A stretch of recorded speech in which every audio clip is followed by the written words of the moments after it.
Bienvenue sur Analyse du Monde, la chaîne dissidente qui donne des informations peu connues et multithématiques.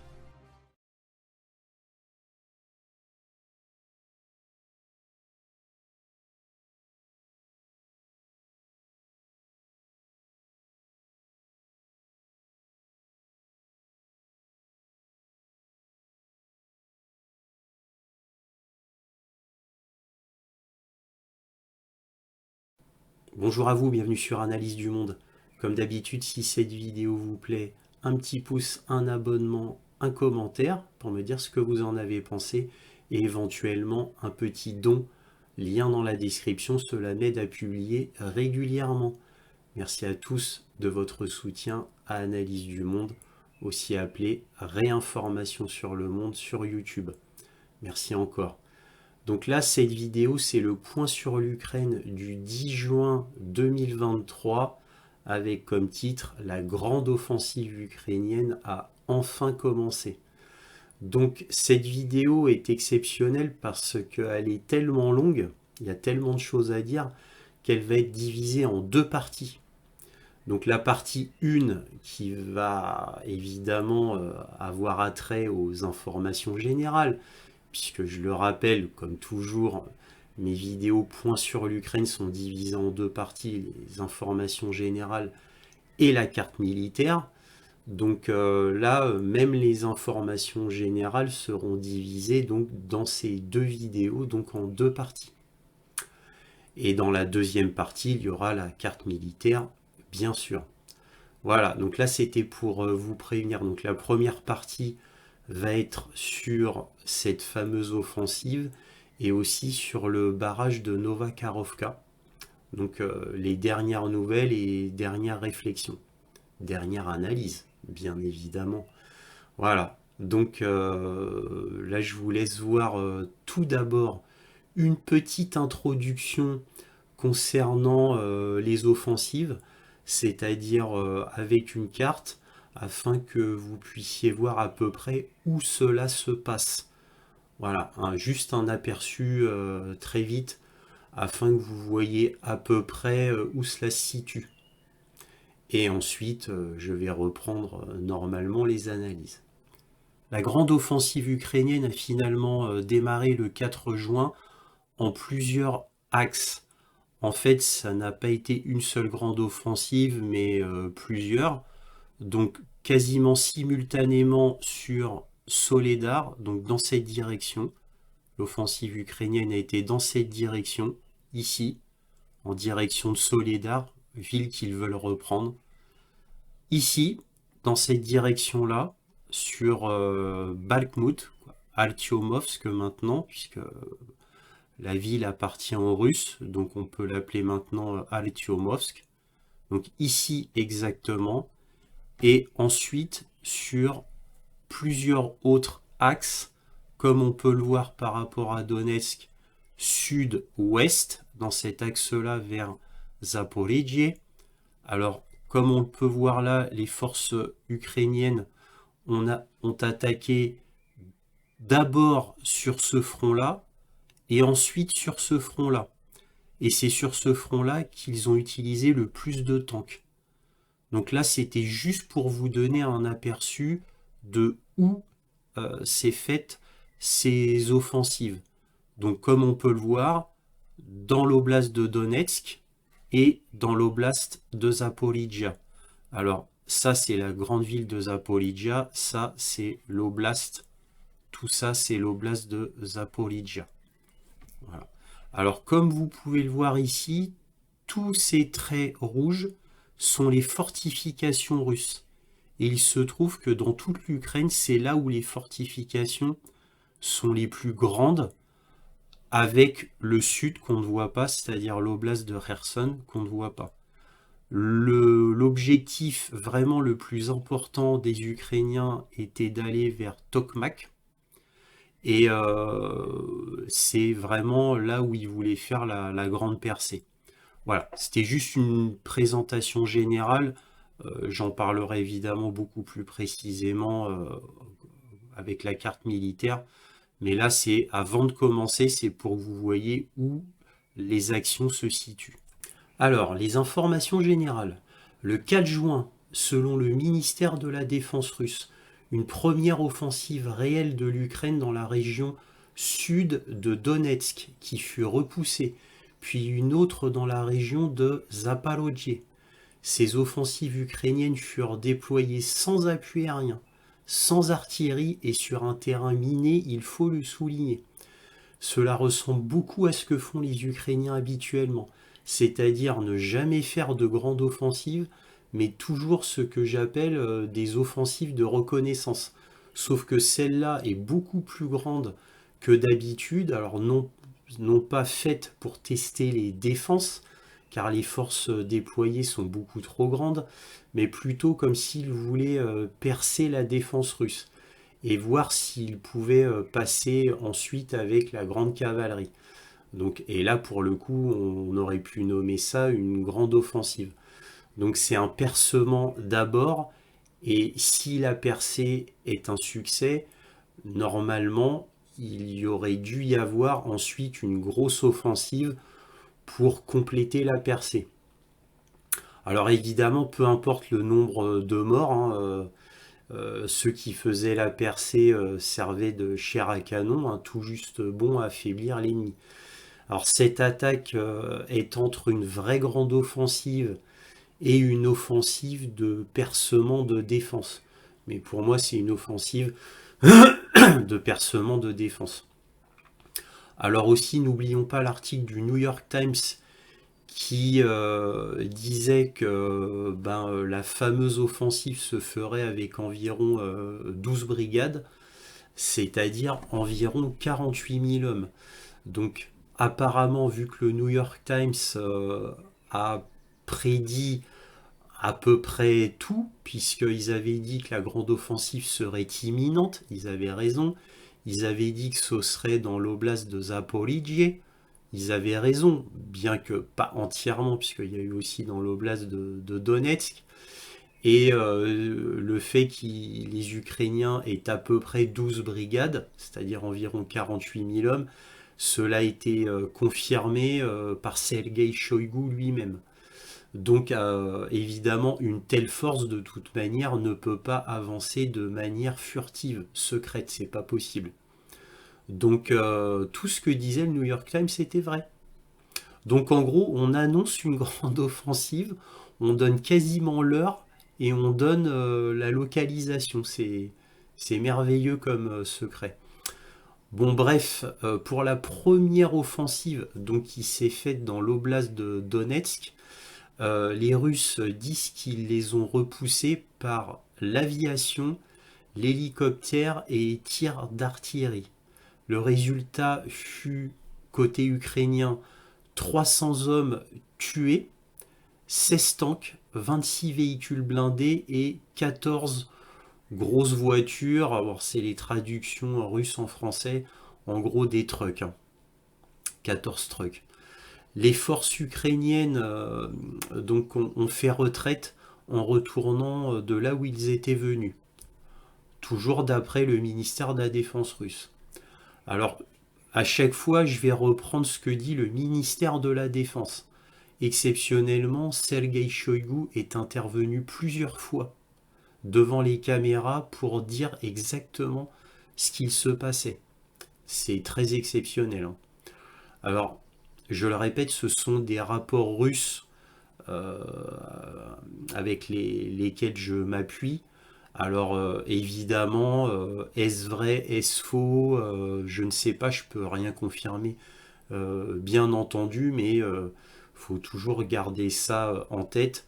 La seule chose que je peux dire, c'est que moi, tous les autres rapports que j'ai, principalement Telegram, Slaviangrad, mais aussi de Scott Ritter et du colonel McGregor, ainsi que de Brian Berletti et Alexander Macoris, tous s'accordent pour dire que tout ce qui est dit par le ministère de la Défense russe est plus ou moins exact. Je dis bien plus ou moins exact puisqu'il y a eu une ou deux erreurs, comme par exemple un hélicoptère KA-52 qui a tiré sur une sorte de gros engin agricole et le ministère de la Défense russe a dit que c'était un tank. Alors c'est vrai que de loin, puisque moi j'ai vu les images ont été diffusées, de loin on ne peut pas savoir, mais il y a eu il y a un consensus général avec analyse de chaque pixel pour dire que c'était bien un engin agricole. Donc les Russes avaient fait une grossière erreur. Bon, c'est anecdotique, hein, puisque c'était un engin agricole qui a été pris pour un tank par un hélicoptère Ka-52 qui a tiré de très loin. Donc c'est pour vous dire que les Russes font des erreurs aussi, mais il y a tellement de gens sur Internet qui analysent tout ce qui est donné par le ministère de la Défense russe. Moi qui lis, j'ai une quinzaine, une vingtaine de sources. Dès qu'ils font une erreur, c'est pointé du doigt et ça ressort. On ne peut pas cacher ce genre de choses. Bon, alors il est à noter que le général Gerasimov était lui-même dans l'oblast de Donetsk au moment où il y a eu les offensives ukrainiennes et qu'il a lui-même supervisé la défense russe. Ce qui pourrait expliquer l'efficacité de la défense russe, car il peut prendre des décisions immédiates avec une chaîne de commandement très rapide. La présence de Gerasimov est exceptionnelle et montre l'extrême vigilance des Russes quant à cette offensive tant attendue et l'extrême sérieux de l'état-major russe. Alors évidemment, ça a été aidé par les médias occidentaux qui n'arrêtaient pas de répéter que l'attaque était imminente et dans l'oblast de Zaporijie. Alors forcément, ça aide. On note aussi le ridicule de la chose avec une offensive majeure qui est claironnée de par le monde, qui dit l'allocation et même quand. Donc voilà, c'est un peu ridicule, même complètement ridicule.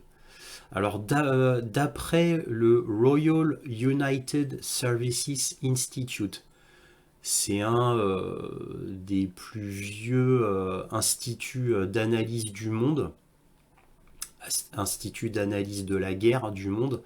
C'est anglais, c'est un institut anglais. Donc je le répète, c'est le Royal United Services Institute. Et voici ce qu'ils disent. Alors je cite.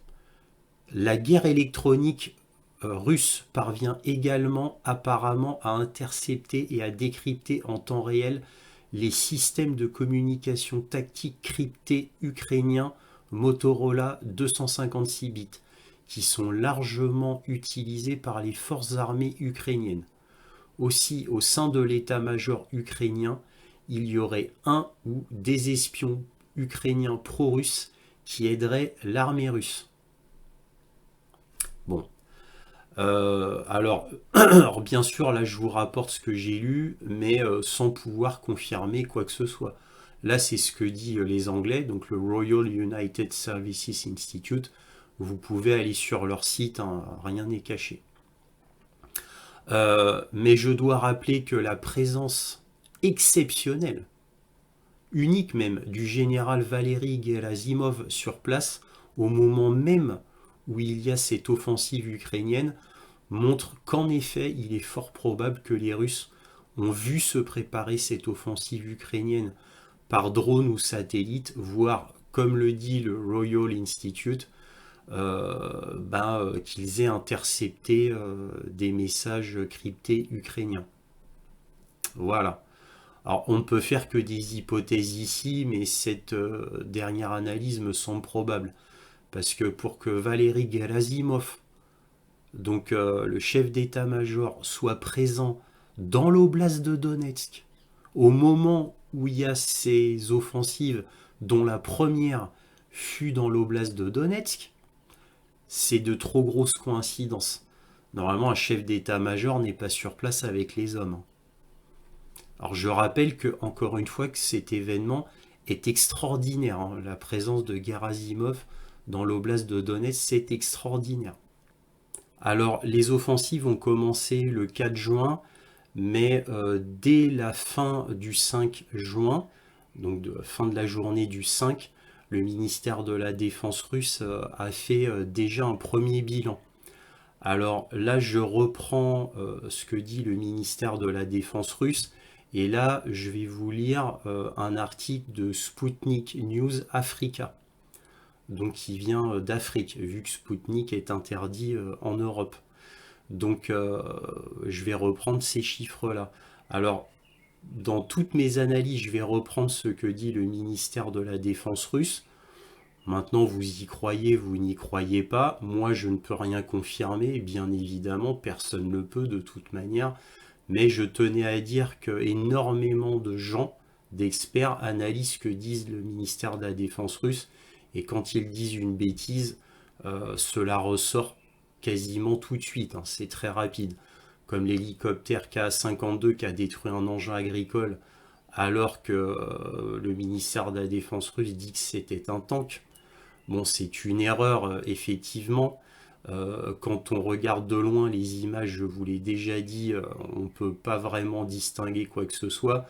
Mais les experts que je connais, c'est-à-dire Colonel McGregor, Scott Ritter, Brian Berletic, Alexander McCurris, bon bref, les gros youtubeurs experts, reconnus comme tous par des experts, bon, la plupart ont tout de suite dit ah ouais, là ils ont fait une erreur. Voilà, ça n'a pas été corrigé par le ministère de la Défense russe, mais c'est pour vous dire que moi j'ai beaucoup de sources, donc s'il y a une erreur, je la corrige, parce que c'est tout de suite vu. Alors évidemment, malgré tout, on ne peut pas connaître la vérité, hein. Il faut bien faire confiance à l'une ou l'autre partie. Donc les pro-ukrainiens, ils écouteront que le ministère de la Défense ukrainien et les pro-russes, voilà, le ministère de la Défense russe. Maintenant, moi je vous dis ce que j'ai. Les Ukrainiens de toute manière ne disent strictement rien. C'est le silence complet au niveau du ministère de la Défense ukrainien. D'habitude, ils n'hésitent pas à mentir en disant oui, Bakhmut, les Russes sont faits comme des rats, on est en train de les détruire, voilà. Là, étrangement, rien, silence radio, on ne sait rien. Alors, Zaloujny a disparu, hein, je vous rappelle, et Sergei Shoigu, lui, n'arrête pas d'apparaître à la caméra pour donner les résultats sur le terrain. Bon, enfin bref. Donc là, je vais vous lire l'article de Sputnik News Afrique. Donc l'article dit: le 5 juin, repoussant une seconde attaque de l'armée ukrainienne sur l'axe Donetsk Sud, les troupes russes ont éliminé 28 tanks, dont certains de production étrangère, a fait savoir le ministère russe de la Défense. Parmi ces 28 tanks figurent 8 tanks lourds Léopard 2 de conception allemande et 3 véhicules blindés, des AMX 10 RC de conception française. En outre, 109 autres véhicules blindés ont été détruits. Au total, les deux offensives ont fait plus de 1500 militaires ukrainiens neutralisés. Cela inclut morts et blessés. Donc ça, c'était le 5 juin dans cette zone de combat. Poursuivant son offensive, l'ennemi a été stoppé sans qu'il n'atteigne ses objectifs, précise le ministère de la Défense. Aussi, les forces armées de Kiev ont lancé le 4 juin au matin une offensive de grande envergure dans 5 secteurs du front sur l'axe Donetsk-Sud. Les délais de l'offensive générale ukrainienne ont été décalés à plusieurs reprises. Excusez-moi, c'est la traduction Google. C'est pour dire que cette fameuse grande offensive, eh bien, elle a été repoussée à maintes reprises. Le 5 juin, le vice-ministre ukrainien de la Défense, Anna Maliar, a rapporté que l'armée de Kiev passait à l'offensive sur certains axes. C'est vague. Voilà. Donc ça, c'était Sputnik News Afrique. Tous les liens vont être dans la description des articles de journaux. Le 6 juin, en fin d'après-midi, Sergei Shoigu lui-même fait une annonce reprise par Reuters, qui résume les 3 jours de combat dans la région sud-ouest de Donetsk. Donc l'article de Reuters a été repris par Yahoo News. On va lire ensemble cet article de Yahoo News parce qu'il est vraiment intéressant. Donc je vais vous lire l'article de Yahoo News, mais pas complètement parce qu'il est trop long. Mais en tous les cas, il est très intéressant parce qu'il résume en gros 3 jours de contre-offensive ukrainienne. Donc Yahoo News reprend l'article de Reuters. Hein. Le titre, Shoigu, la contre-offensive ukrainienne a été contrecarrée. Donc là, vous voyez, c'est Sergei Shoigu. Donc, l'article du 6 juin de Reuters. Donc, Moscou, Reuters, le ministère russe de la Défense a déclaré mardi que ses forces avaient contrecarré les 3 premiers jours d'une contre-offensive ukrainienne alléguant avoir tué ou blessé plus de 3700 soldats ukrainiens. Fait inhabituel, Sergei Shoigu a lu une déclaration lui-même plutôt que de la laisser au porte-parole habituel du ministère. L'Ukraine a maintenu une ambiguïté délibérée quant à savoir si sa contre-offensive tant attendue est en cours, et Reuters n'a pas pu vérifier de manière indépendante les informations sur le champ de bataille. Au cours des 3 derniers jours, le régime ukrainien a lancé une offensive promise depuis longtemps dans différents secteurs du front, a déclaré Shoigu. Les tentatives d'offensive ont été déjouées. L'ennemi a été stoppé, a-t-il ajouté. L'ennemi n'a pas atteint ses objectifs mais a subi des pertes importantes et incomparables. Il a déclaré que l'Ukraine avait subi 3715 pertes en 3 jours. Ça, c'est les soldats ukrainiens morts et blessés. Ainsi que la perte de 52 chars et de 207 véhicules blindés. Alors quand on dit la perte en termes militaires, c'est pas forcément détruit. Ça peut être détruit et ou abandonné. Hein. C'est à préciser ça. Hein. Alors, mais il n'est pas clair comment la Russie pouvait avoir des informations aussi précises sur le nombre de victimes ukrainiennes et il n'a fourni aucune preuve pour ces affirmations. Bien évidemment, dans ces périodes de guerre, il n'y a jamais de preuves fournies quant au nombre de pertes, parce que de toute manière, c'est impossible à fournir. Alors évidemment, on peut dire que c'est de la propagande. Dans ses briefings quotidiens, le ministère russe de la Défense énumère souvent les pertes en hommes et en matériel subies par l'Ukraine sans fournir de preuves. Shoigu a déclaré que 61 soldats russes avaient été tués et 210 blessés en repoussant l'offensive. Voilà, donc ce qui fait quand même 281 soldats neutralisés. Et que la Russie avait perdu 15 chars et 9 véhicules blindés. Le ministère ukrainien de la Défense n'a pas immédiatement répondu à une demande de commentaires et ne publie généralement pas ses propres chiffres sur les pertes, bien qu'il ait également donné des estimations élevées des pertes russes dans le passé. On dit bien dans le passé, pas présentement avec les offensives qui se déroulent. Voilà, donc ça c'est ce qu'on pouvait lire sur Yahoo News concernant un article de Reuters qui résume 3 jours de combat, donc c'est pour ça que j'ai trouvé intéressant à rappeler. Alors quand on va sur le site du Kremlin, on a des rapports officiels et plus précis que ce que dit Reuters concernant les pertes russes. Donc là, le rapport de Sergei Shoigu dit que après les 2 offensives ukrainiennes, 71 soldats russes ont été tués, 210 furent blessés, 15 tanks furent détruits, bien détruits, 9 véhicules blindés détruits, 2 véhicules non blindés détruits, alors véhicules non blindés là, je ne sais pas ce que c'est comme véhicule, et 9 obusiers détruits. Et ça c'est côté russe. Hein.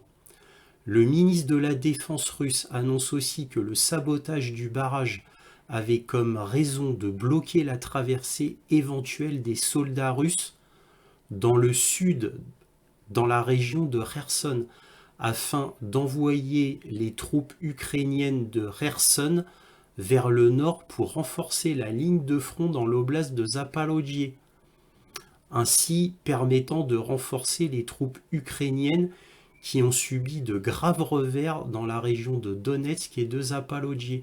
Ça, c'est le discours de Shoigu. Voilà. Donc le discours de Shoigu en direct devant les caméras, encore une fois, je vous mets le lien dans la description. Donc Sergei Shoigu a dit ce que moi je vous avais dit dans ma vidéo concernant le barrage de Kharkovka, parce que j'ai fait une vidéo euh, précédemment, et ce que je vous avais dit, ben, ça a été repris par Sergei Shoigu. Voilà. Donc, mais bon, entre autres raisons, parce que bon, lui, Sergei Shoigu, ne dit que ça, mais à mon avis, il y a d'autres raisons aussi. Mais effectivement, pour moi, c'est la raison principale. Donc, je vous résume.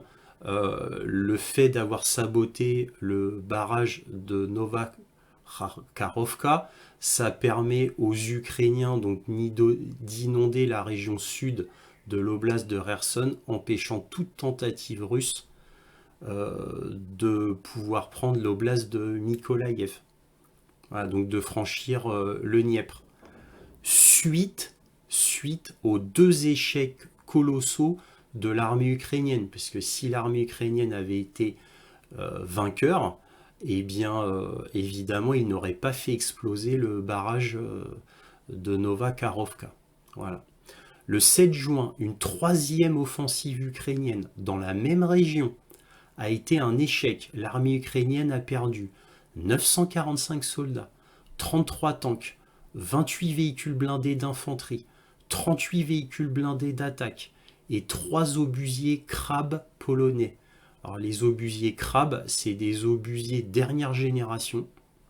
Donc ce qu'il y a de mieux parmi les obusiers, c'est KRAB, Krab polonais, de conception polonaise. Enfin, le 9 juin, à 1h30 du matin, une quatrième offensive ukrainienne dans l'oblast de Zaporojye, encore une fois dans les mêmes environs que la troisième offensive, a tenté de percer les défenses russes. Les forces ukrainiennes étaient composées de 1500 hommes et de 150 véhicules blindés. Après 2 heures de bataille, l'armée ukrainienne a fait une retraite, perdant 30 tanks, 11 véhicules blindés d'infanterie et 350 soldats. Soit une perte totale ukrainienne en 4 offensives du 4 au 9 juin de 122 tanks détruits ou abandonnés, 336 véhicules blindés détruits ou abandonnés, tous de type Max Pro US et Bradley US, et quelques AMX-10 RC français, ainsi que 3095 soldats ukrainiens tués ou blessés. Les pertes sont annoncées directement par Sergei Shoigu sur Russia News. Je vous mets le lien dans la description, donc la description va être remplie de liens. Désolé pour ça, mais je vous mets les sources. Voilà. Après, encore une fois, comme je le répète, moi je suis pas sur place avec des jumelles en train de compter les pertes. Hein. Donc chacun les croit ou les croit pas, hein, ces sources-là. Alors, les destructions de matériel et d'hommes ukrainiens ont été faites par les mines anti-tank, les drones Lancet, les systèmes portables anti-tank véhiculés. En gros, c'est des grosses jeeps blindés, donc entièrement recouverts de métal, avec un conducteur et un tireur qui a un système portable anti-tank. Donc ce petit véhicule est extrêmement rapide, extrêmement mobile, et c'est ce qui fait sa force parce qu'il est difficile à détruire. Alors aussi par l'aviation, donc des Sukhoi 25, par les hélicoptères, des Ka-52, et par les obusiers, bien sûr. À noter que les attaques ukrainiennes ont été lancées sur des champs totalement plats, complètement à découvert, minés, sans tanks anti-mines, c'est-à-dire des tanks normaux mais équipés de systèmes anti-mines, sans aucun engin anti-mine en avant-garde, et en plus avec des véhicules blindés à roues, donc très vulnérables aux mines. Le tout sans aucune couverture aérienne ou d'artillerie, on peut dire quasiment sans tactique, consistant en des groupements compacts allant dans le même sens, donc très facile à détruire. Enfin, sachant que ces troupes ont été normalement entraînées par l'OTAN pendant des mois pour cette offensive, tout du moins c'est ce que dit Kiev, cela laisse songeur sur l'efficacité et la valeur des troupes otaniennes. Voilà. En tous les cas, à la fin des fins, aucun des deux camps n'a perdu du terrain ni n'en a gagné. Donc chacun campe sur ses positions. Les forces ukrainiennes sont loin d'être anéanties et les forces russes, elles ont encore beaucoup à faire. On peut remarquer que les pertes ukrainiennes sont énormes, que l'amateurisme des attaques est à peine croyable et que ces offensives sont catastrophiques. Mais pouvait-il en être autrement? Zelensky lui-même, dans le Wall Street Journal, il y a quelque temps, il y a très peu de temps, avait dit qu'il ne serait prêt qu'en automne. Bref, tous les chiffres viennent du ministère de la Défense russe, ce qui veut dire que les chiffres sont peut-être un peu exagérés. Il faut toujours garder ça en tête. Mais même s'ils étaient exagérés, tous les observateurs sérieux de par le monde que j'ai pu lire consentent à dire que les offensives ukrainiennes ont été une catastrophe et que les pertes russes ont été minimes à tout point de vue, puisque l'on a les preuves en images. Lien dans la description. Et oui, je vous mets 3 liens dans la description qui vous montrent 3 grands youtubeurs très connus qui ont évidemment un énorme nombre d'abonnés et qui, eux, montrent des vidéos et des images. Et l'offensive ukrainienne en plus a été faite à l'endroit exact où on l'attendait, ainsi que le moment, puisqu'annoncé dans les médias et particulièrement dans le New York Times, dont je vous avais dit la semaine dernière à quel point les annonces étaient précises. On parlait d'offensive imminente dans l'oblast de Zaporojye. Certes, la première offensive s'est faite dans l'oblast de Donetsk, mais très proche de la zone supposée de l'oblast de Zaporojye. Et les autres offensives ont été faites exactement là où les Russes les attendaient, soit dans les environs de la ville d'Oryriv, dont je parle chaque semaine dans la carte militaire depuis un long moment. En gros, aucun effet de surprise, que cela soit dans le temps ou l'endroit. De plus, Kiev avait fait quelques jours auparavant une bande-annonce ridicule pour dire au monde que la grande offensive était prête, en présentant celle-ci comme secrète et dont personne ne saurait quoi que ce soit pour garantir son succès. C'est très ironique. Kiev fait du Kiev, comme d'habitude. Plus ils se vantent, et plus ils sont médiatisés, et plus ils s'enfoncent et se cassent les dents. Alors si vous voyez cette vidéo, elle est ridicule. On voit des soldats ukrainiens, on leur demande, mais alors la grande offensive, qu'est-ce qui se passe? Et on voit des soldats ukrainiens faire des chutes comme ça. Chutes, voilà, et on les voit comme ça. On dit rien, faut rien dire. Voilà, l'air de dire, vous inquiétez pas, la grande offensive, on a tout ce qu'il faut, on est prêt, ça va être une grande surprise. C'est pathétique, hein. Alors, de plus, il est à noter que les offensives ukrainiennes ont été faites sans appui aérien. Donc là, je me répète, hein, mais c'est tellement important, sans appui aérien, sans artillerie, avec des véhicules blindés à roues, bon, sauf les tanks bien sûr, sur une ligne de défense remplie de mines anti-tanks, de tranchées anti-tanks et de dents de dragon anti-tanks, avec un ennemi russe à l'affût, prêt, ayant des informations sur le terrain très précises et armé jusqu'aux dents. La stratégie ukrainienne était de faire une offensive importante pour percer une ligne de défense russe. Cela fait, ils auraient envoyé une vraie grande offensive avec tout ce qu'ils avaient dans la région pour faire une percée jusqu'à la mer d'Azov, idéalement. Tout cela était suicidaire dès le début et ne pouvait finir que par une catastrophe côté ukrainien, et c'est exactement ce qui arriva. Et ça va expliquer le sujet suivant, vous allez voir. Apparemment, l'offensive de Zelensky annonçait, selon ses termes, probablement en automne, dans le Wall Street Journal, a été raccourci grandement à cause de l'énorme pression américaine et de son exaspération, aussi bien du gouvernement que du peuple américain, mais aussi des peuples de l'Union européenne. Voilà. Donc allez dans la description pour voir les 3 liens qui vous montrent en vidéo et en images les offensives. Et là, on va passer au Nova Karlovka. Donc le 5 juin, le barrage de Nova Karlovka a été saboté, provoquant sa destruction. Je rappelle tout d'abord que la destruction lors d'un conflit entre 2 adversaires, selon les lois de la guerre internationale, il est interdit de détruire une centrale nucléaire, une centrale électrique classique, hydraulique, gaz ou au charbon, ainsi que les barrages hydroélectriques. Exploser un de ces objets équivaut à un acte terroriste et la victime peut déclarer officiellement la guerre. Bien sûr, l'État terroriste doit être condamné à l'ONU. Alors j'ai appris cela sur France Info, je le répète ici. Je ne sais pas si c'est vraiment exact, mais bon, en tout cas, ça m'a semblé crédible, alors je vous le répète là. Alors ce sabotage de Nova Karlovka survient le jour même après la seconde défaite cuisante de l'armée ukrainienne lors de la grande offensive tant attendue, comme par hasard.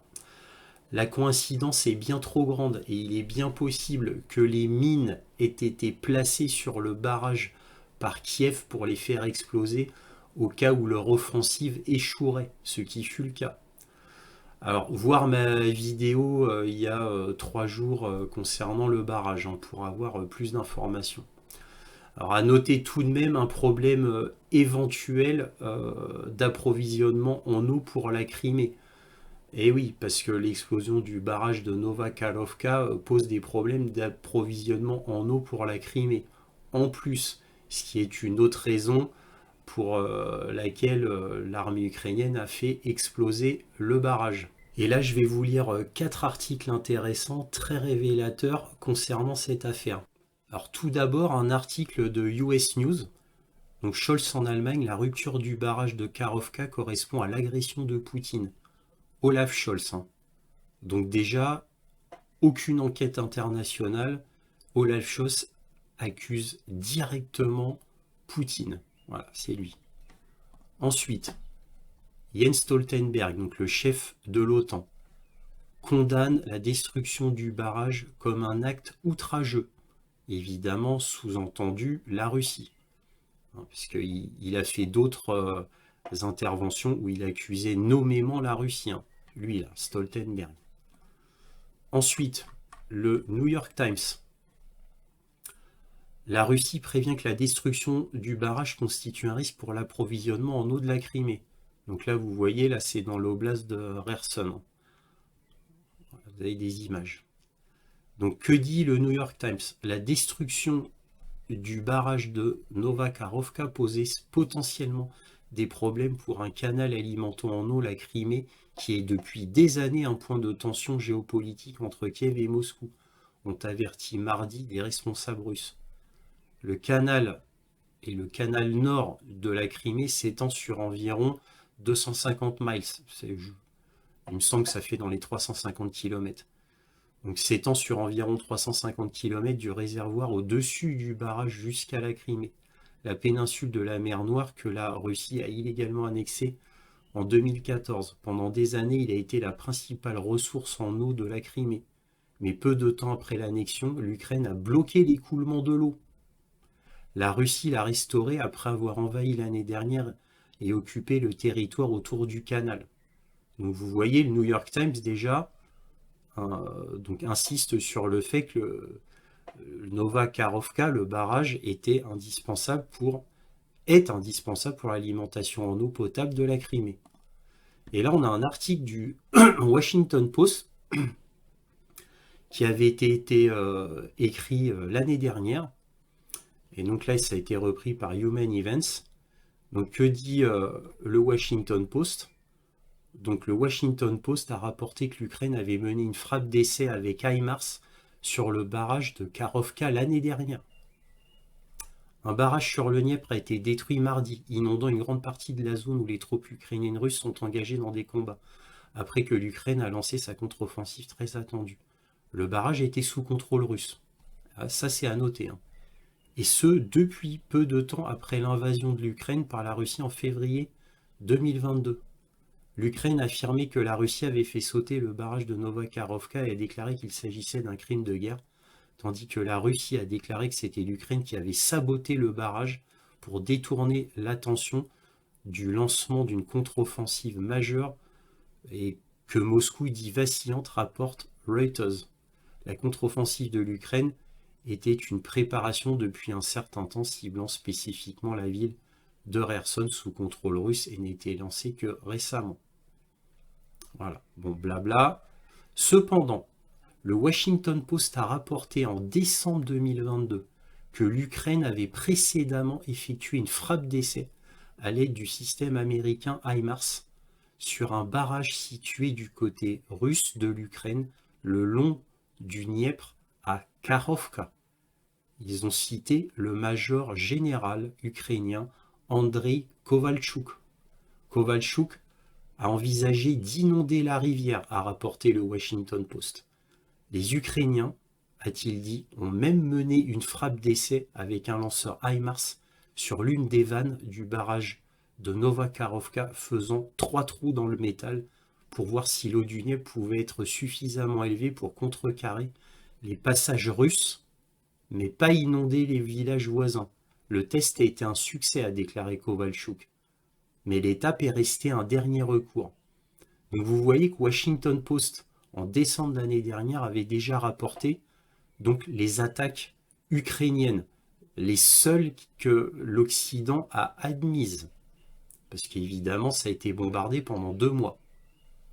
Voilà. Donc qu'est-ce qui s'est passé? C'est que pendant 2 mois, ça a commencé en octobre, ils ont bombardé le barrage de Novakarovka avec des obusiers russes. Très vite, les Russes ont détruit ces obusiers. Et qu'est-ce qu'on fait après, peu de temps après? Eh bien, les Ukrainiens ont utilisé des HIMARS pour continuer les attaques sur ce barrage. Voilà, donc ça m'a semblé très important à préciser. Il faut rappeler encore une fois que la centrale nucléaire de Zaporojye a été bombardée pendant des mois par des obus et des drones ukrainiens, mais ça, on n'en parle plus. Hein. Et pareil, la centrale de Zaporojye, on disait que c'était les Russes. Les Occidents disent ça, alors que ça appartient aux Russes, et que des militaires russes et des employés russes, ainsi que des employés ukrainiens, bien évidemment, sont présents dans la centrale en permanence. Mais on disait, oui, que les Russes s'auto-bombardent. Voilà.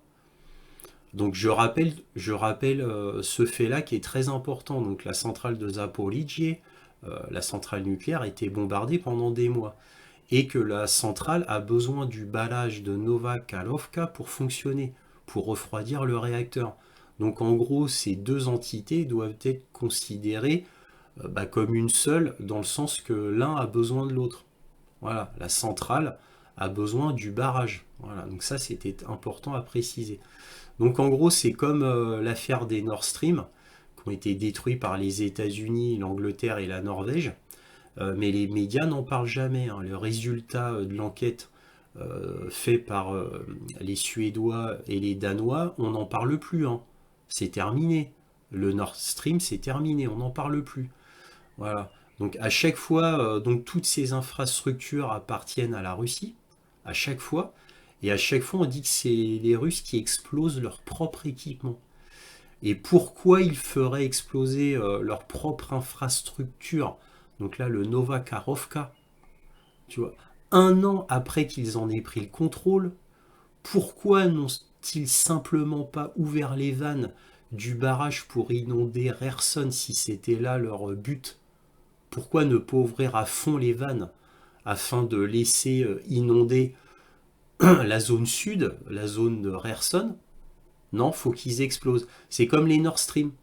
Les Nord Stream, ils pouvaient pas fermer les vannes, les Russes. Non, fallait exploser leur propre pipeline pour qu'il n'y ait plus de gaz vers l'Allemagne. Non, ils pouvaient pas fermer les vannes. Non, c'est pour fermer, faut détruire. Faut toujours détruire. On ferme rien. Voilà.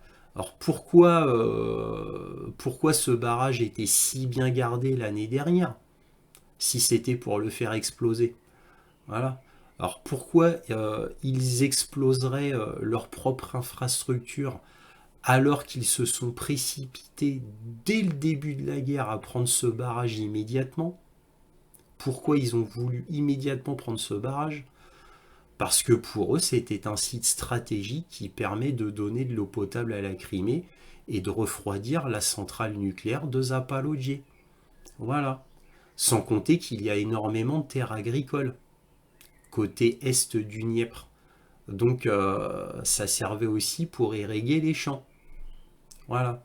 Donc je rappelle aussi que l'oblast de Kherson, qui est directement touché, est un territoire russe.